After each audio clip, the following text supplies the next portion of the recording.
اور پھر حج میں بھی جب آپ رمی جمرات کے بعد قربانی کے بعد سر کے بال منڈوا دیتے ہیں تو اس کے بعد وہ سٹیٹس ختم ہو جاتا ہے.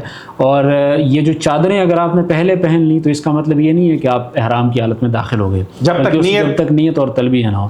پھر خواتین کے لیے کوئی خاص چادریں نہیں ہے, کوئی خاص پروٹوکول نہیں ہے, جو لباس انہوں نے پہنا ہوا ہے اسی میں ہی وہ رہیں گی. صرف یہ ہے کہ چہرہ کھلا رکھیں گی, لیکن چہرہ کھلا رکھنا بھی ضروری ہے, پردہ کرنا الگ ضروری ہے. دونوں کے درمیان اس طریقے سے حضرت عائشہ رضی اللہ عنہ کی حدیث ہے کہ جب وہ ہم سفر میں تھی, حج کے سفر میں, جب کوئی اجنبی مرد آ جاتا تھا تو ہم کوئی کپڑا لٹکا دیتے تھے. تو اس لیے خاتون کے لیے ضروری ہے کہ وہ کوئی ایسا کپڑا استعمال کرے کہ چہرے پہ کپڑا بھی نہ لگے اور پردہ بھی ہو جائے. جیسے وہ آج کل پی کیپ کے اوپر جی بالکل اسی طرح جو ہے ایک حجاب سے لٹکا لیا جاتا ہے. ان کے لیے پاؤں چھپانا بھی جائز ہے. خواتین کو عام طور پہ غلط فہمی ہوتی ہے حج کے دوران انہوں نے بھی وہ کینچی والے چپل پہنے ہوتے ہیں جو مردوں نے پہنے ہوتے ہیں اور اس پہ چل رہی ہوتی ہے, حالانکہ اس کی کوئی ضرورت نہیں ہے. آپ جوتا پہن سکتی ہیں, خواتین جراب استعمال کر سکتی ہیں, گلوز استعمال کر سکتی ہے, صرف اس کا چہرہ جو ہے نا وہ کھلا ہوا ہونا چاہیے. بند جوتے کا استعمال کر سکتی ہیں. اچھا ڈاکٹر صاحب یہ بتائیں, آپ نے بتایا کہ جو ہے تلبیہ اور نیت کرنا ضروری ہے, تو حج کی یا عمرے کی نیت کیسے کریں گے, کیا اس کو اپنی ہم قومی زبان میں, پشتو میں, اردو میں, پنجابی میں, سرائکی میں یا کسی اور زبان میں بھی کر سکتے ہیں؟ نیت کا طریقہ یہ ہے کہ جب آدمی احرام باندھے تو سب سے پہلے وہ غسل کر لیں, پھر اس کے بعد 2 چادریں پہن لیں, انہی 2 چادروں میں 2 رکعت نماز پڑھ لیں, نفل نماز جو ہے. اس میں حضور صلی اللہ علیہ وسلم کا جو طریقہ ہے کہ پہلی رکعت میں قل یا ایھا الکافرون اور دوسری رکعت میں قل ھو اللہ احد پڑھ لیا جائے. اس کے بعد پھر آپ نے نیت کرنی ہے, اور نیت کے الفاظ یہ ہیں اللہم انی ارید العمرۃ فیسرھا لی وتقبلھا منی. اگر آپ صرف حج پہ جا رہے ہیں اللہم انی ارید الحج فیسرہ لی وتقبلہ منی. اگر آپ حج تمتع کرتے ہیں اللہم انی ارید الحج, ایک ساتھ کرتے ہیں حج قران تو پھر دونوں کا کرنا ہوگا. عام طور پہ ہم حج تمتع کرتے ہیں تو اس میں آپ پہلے عمرے کی نیت باندھتے ہیں. یہ تو عربی میں ہے, لیکن اگر آپ کو نہیں آتا تو آپ اپنی زبان میں کر سکتے ہیں کہ اللہ میں عمرے کا ارادہ کرتا ہوں, اس کو میرے لیے آسان فرما اور میری طرف سے قبول فرما. یہ جب آپ نیت کر لیں اس کے بعد پھر لبیک اللہم لبیک کہیں گے. اور یہ جو اللہ تعالیٰ نے حضرت ابراہیم علیہ السلام نے جب بیت اللہ بنایا تو اس کے بعد اللہ تعالیٰ نے ان کو حکم دیا کہ آپ اذن فی الناس بالحج, کہ لوگوں کو بلائیے. تو انہوں نے جو آواز دی تو گویا اس آواز پہ ہم لبیک کہہ رہے ہیں کہ اللہ ہم حاضر ہیں.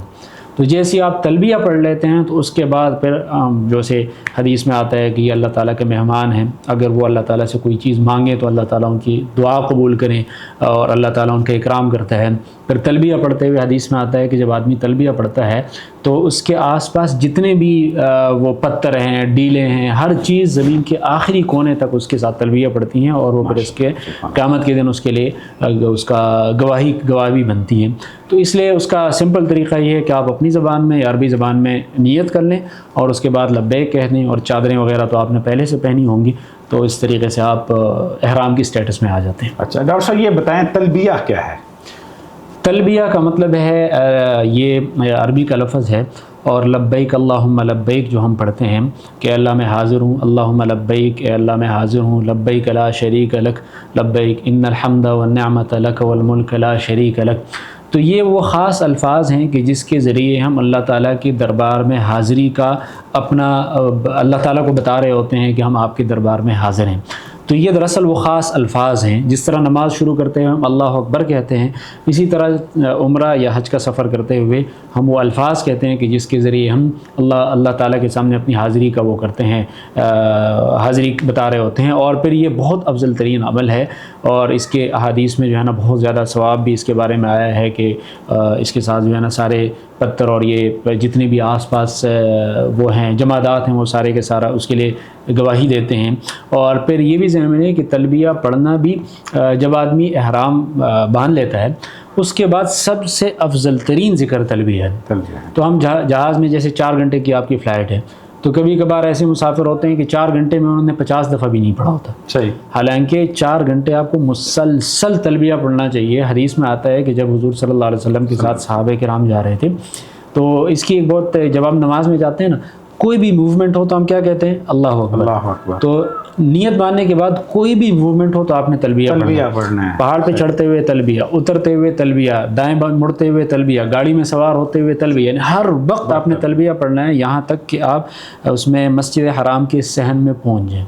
اس وقت پھر تلبیہ بند، اس لیے کہ آپ ابھی پہنچ چکے ہیں. تو اس کا بہت زیادہ اہتمام کرنا چاہیے، اور پھر زور سے بھی پڑھ سکتے ہیں. خواتین جو ہے نا، خواتین کے لیے جو ہے نا آہستہ آواز سے پڑھنا چاہیے. تکبیرات تشریق ہوں جو بھی ہو، خواتین کو آہستہ آواز رکھنی چاہیے. مرد اجتماعی طور پہ بھی پڑھ سکتے ہیں، الگ الگ بھی پڑھ سکتے ہیں، اور اگر آپ کے کہنے کی وجہ سے باقی لوگ کہیں گے تو آپ کو بھی ثواب ملے گا. تو اس کا بہت زیادہ اہتمام کرنا چاہیے. اچھا ڈاکٹر صاحب یہ بتائیں کہ جو احرام ہے اس کے اوپر ایک تو سیفٹی پن لوگ اکثر استعمال کرتے ہیں، یا کوئی بٹن وغیرہ ٹچ بٹن جیسے لگ جاتا ہے، تو کیا اس کا استعمال کرنا جائز ہے؟ دیکھیں، احرام کے اندر کوئی سلائی اس طرح سے نہیں ہونی چاہیے کہ وہ جسم کی ہیئت کے مطابق بن جائے. جسم کی حیت کا مطلب کیا ہے؟ مطلب احرام کا جو بارڈر ہوتا ہے اس پہ اگر کوئی سلائی لگی اس ہوئی پہ دیکھیں احرام کی اگر اس کے تاریں ٹوٹتی ہیں تو آپ اس پہ سلائی کر سکتے ہیں. سلائی کا مطلب یہ ہوتا ہے، یہ لوگ اس کا مطلب غلط سمجھتے ہیں. سلائی کا مطلب یہ نہیں ہے کہ اس پہ بالکل کوئی سٹیچز نہیں ہونے.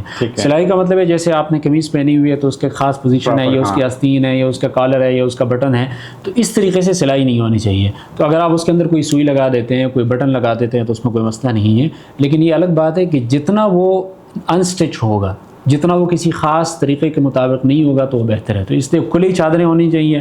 البتہ آپ اس کے وقت جو ہے اس کے ساتھ وہ لگا سکتے ہیں، کوئی بٹن وغیرہ لگا سکتے ہیں. لیکن ایک غلطی کبھی کبھار ہم لوگ کرتے ہیں، بچوں کے لیے تو کوئی مسئلہ نہیں ہے، کہ بڑے بھی جو احرام کی چادر جو نیچے پہنتے ہیں اس کو بالکل دھوتی کی طرح بنا دیتے ہیں، اور اس کے اندر ایک ناڑا سا باندھ لیتے ہیں، اور اس کا وہ جو ہے جو جگہ ہے وہ بھی بنا دیتے ہیں سٹیچز کے ساتھ. تو وہ جائز نہیں ہے.